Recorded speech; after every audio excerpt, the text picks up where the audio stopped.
And you're taking a live look at the Capitol. There has been key movement in Washington this afternoon. 8 Democrats and 1 independent senator overnight flipping their votes, joining Republicans to advance a bill that could end the government shutdown now in its 40th day. But the Senate and House must still approve the amended measure before it heads to the president. In the meantime, the shutdown being felt across the country.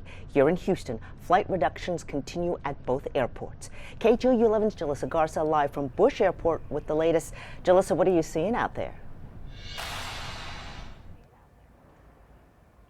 Hey, Sherman, good afternoon. Well, early this morning inside Terminal A and E, we saw really long lines, something that we've been seeing the past few weeks. Eventually, things calmed down, and that's remained to be the case here inside of Terminal E. But still, there's a lot up in the air because flight reductions are expected to continue throughout the week. This was one of the TSA lines inside Bush Airport's Terminal A early Monday morning. Terminal E was also packed as travelers arrived anticipating long waits. Eventually, the lines calmed down, giving passengers like Chad Beaver and Nicholas Zamora a sigh of relief. What time does your flight leave? I think it leaves around 11 or so.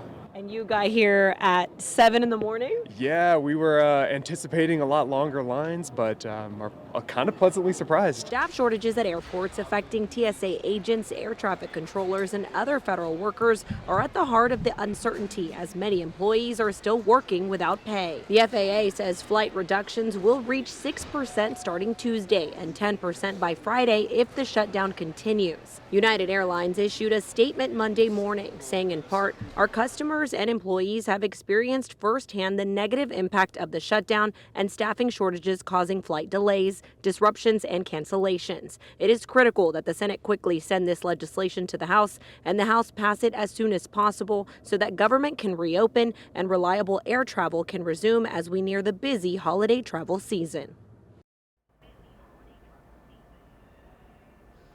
Now, I've been tracking delays and cancellations both here at Bush and Hobby, and as of right now, here at Bush, there are 47 canceled flights with 92 delayed, and over at Hobby, 23 flights are canceled and 63 are delayed. So just a reminder, whether you're flying into Houston or out of Houston, just arrive a little early because you never know what you can expect. Sometimes the line is long and sometimes it's short. For now, reporting live at Bush Airport, Jalissa Garza, KHOU 11 News. All right, so much uncertainty. Thank you, Jalissa.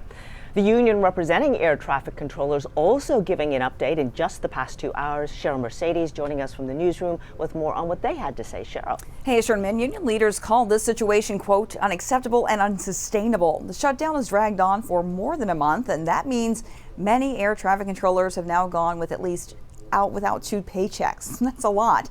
The union represents, by the way, 14,000 controllers. The union president, Nick Daniels, said this morning many of them have been forced to take side jobs, sell some of their belongings, and even donate plasma just to make ends meet. Last Friday, we delivered over 1,600 handwritten letters from our members to the congressional offices expressing the hardship that they are experiencing. These are not statistics. These are the lives of people who keep this country moving. The FAA reports that they handled more than 113,000 flights just this weekend, all without pay. Sherman?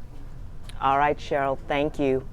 And meanwhile, yesterday, a federal appeals court ruled the Trump administration must pay full food stamp benefits for tens of millions of Americans in November. It comes as the administration argued it could not legally fully fund SNAP benefits during the shutdown. On Thursday, a U.S. district judge ordered the full benefits be released by the end of Friday. The administration had pressed the appeals court to scrap that order, but the appeals court declined. And if you need help feeding your family during the government shutdown, text the word food to 713-526-1111. We'll send you back a link with future food distribution events in our area. All right.